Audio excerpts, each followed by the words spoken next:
All that to come, but first, to breaking news and disgraced Hollywood producer Harvey Weinstein has been sentenced to 23 years in prison. Weinstein was convicted of rape and sexual assault 2 weeks ago. His defense lawyer addressed the media immediately after the sentencing. Here's what she had to say.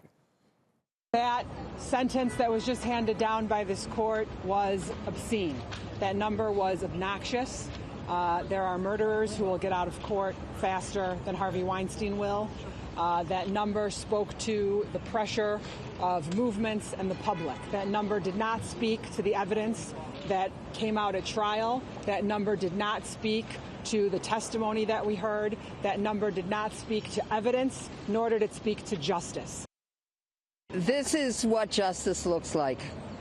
20 plus 3 years sentence handed down by Judge Burke this morning after compelling arguments by the prosecution and after arguments by the defense.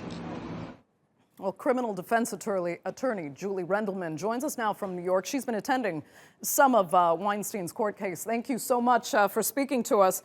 First of all, knowing that he wasn't actually convicted of the most serious charges against him in this case, I mean, this sentence is a real triumph for prosecutors here.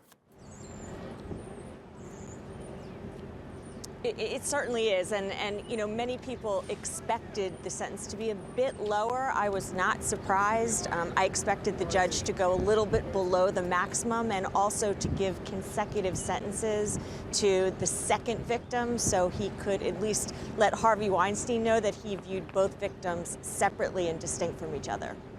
Okay, so I mean, we heard his lawyer say this sentence was a response to pressure, not to actual evidence. So will he appeal, and what could an appeal actually change?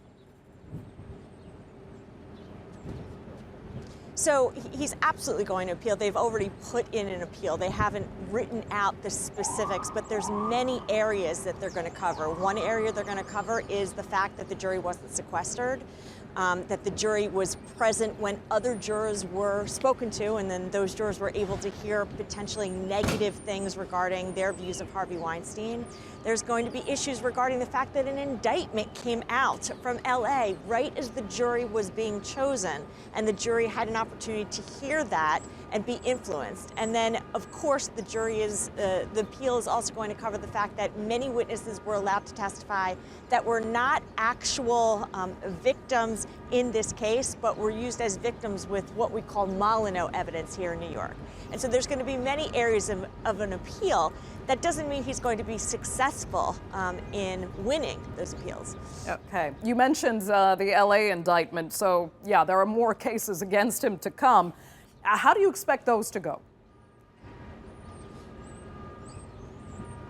Well, you know, some people think, oh, maybe he'll plead guilty now that he has been found guilty and sentenced here in New York. And my position is he is never going to plead guilty in the LA cases. And the reason he's not is because he has the appellate process here, and the goal is to win here. And if he wins here, then by pleading there, he would have no shot of remaining out of jail.